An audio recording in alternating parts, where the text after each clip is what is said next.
pagkakataon ay nagkaisa ang mga miyembro ng Deaf Community Organization, leaders at mga kawani ng mga miyembro ng wika ng mga binging Pilipino na Filipino Sign Language araw ng Biyernes.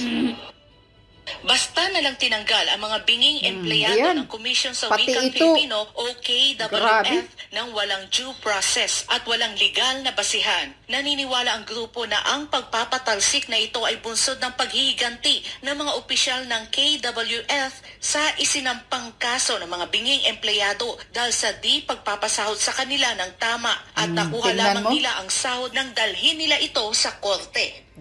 Kami po ay nagmamasya, nagrarally. Galit po kami sa may limang kadahilanan.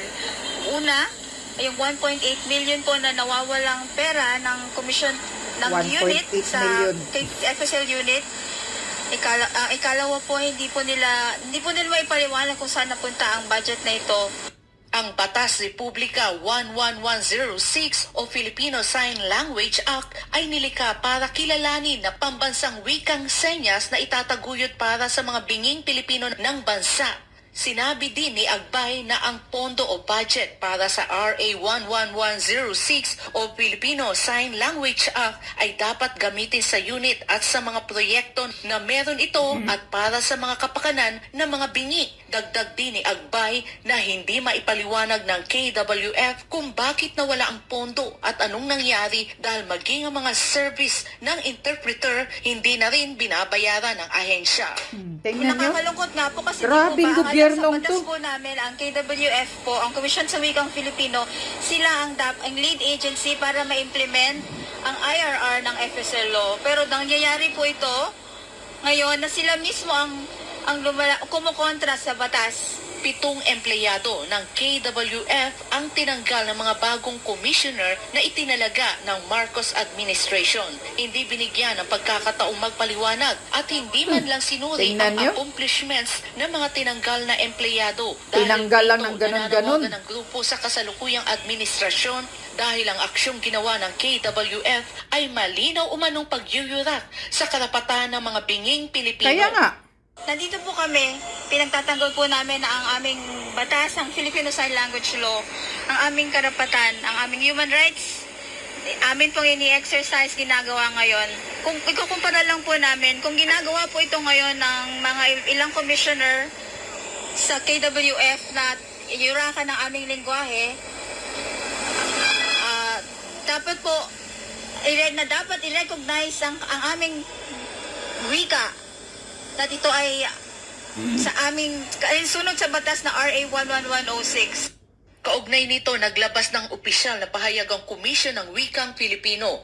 Ayon sa KWF, ang desisyon nilang hindi i-renew ang ilang kawanin ng Filipino Sign Language ay hindi diskriminasyon dahil nire-respeto daw nila ang karapatan ng mga binging Pilipino. Handa rin daw silang tugunan ang mga akusasyon sa legal na paraan dahil batid nilang idinulog na sa korte ng mga tinanggal na kawani ng FSL ang kanilang pag-iit para sa kanilang contract renewal. Samantala, ang Philippine Federation of the Deaf ay mayroong aktibong 73 organization sa Pilipinas. Para sa Diyos at...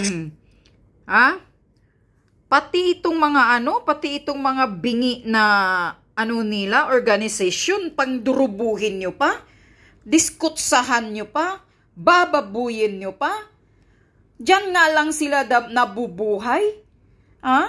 At least may trabaho sila kahit ganyan yung sitwasyon nila sa sarili nila, mga bingi sila. Tapos itong gobyerno na to, bababuyin nyo pa, balahurain nyo pa. Wala ka talagang awa. Anong klaseng gobyernong ito?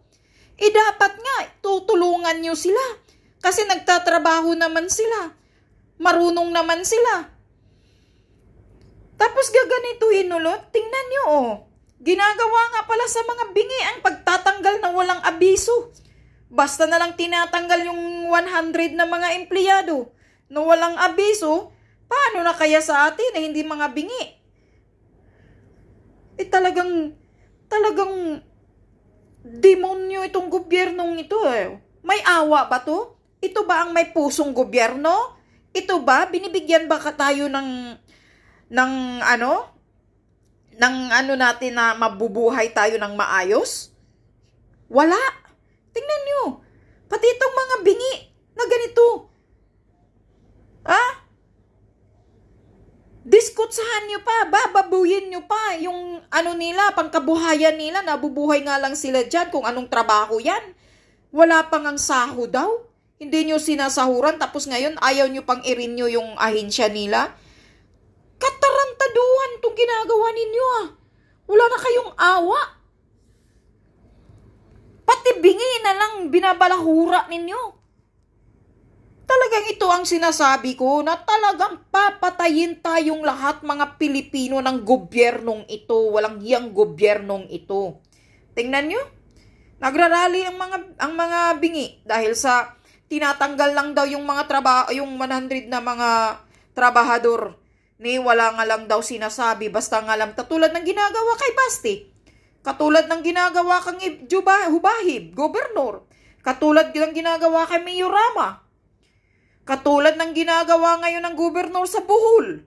Dahil kaya nag-negative it si Marcos Jr. ng survey sa Bohol, galit. Basta gano'n na lang.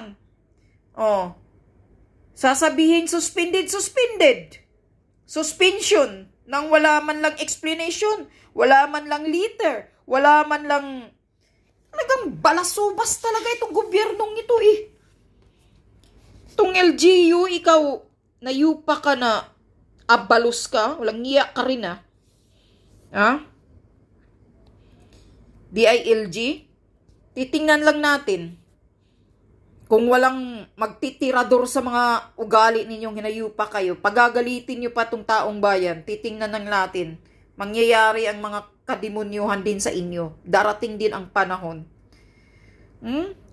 Dahil lang nagpaparally, pumapayag na mag-rally sa Cebu. Ayan, si Mayor Rama suspendido sa Cebu. Dahil pumayag si doon sa si Governor Hubahib ng Maisog Rally. Ayan, suspendido. Tinanggal na nga siguro ngayon si Hubahib nang wala man lang sabi-sabi, wala man lang nihaw-niho. Sino pa? Marami pang governor. Si Mamba. Dahil ayaw niyang pumayag na maglagay ng mga hinayupak na mga kano na dyan na gawing fighting land yung Cagayan Valley dyan. Ayun, suspendido si Mamba. Hinahanapan nila ng kaso kunyari. Yung kung may mga kaso na nakaraan, bubuhayin para kunyari rason nila. Tapos ipasuspended nila. Ganito ka walang hiyang demonyo ang gobyerno talaga na to.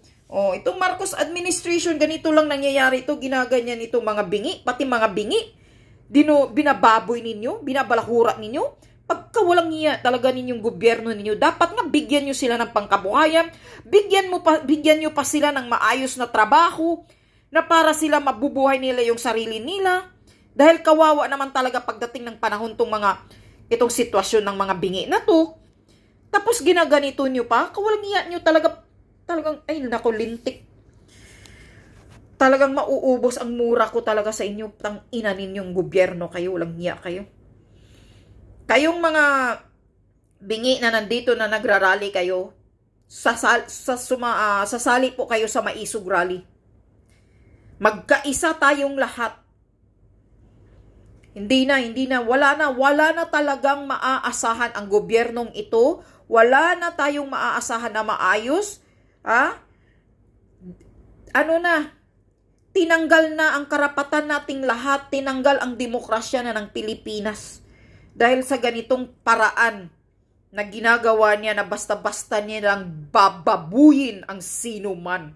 Authoritarian ng hinayupak na bangag.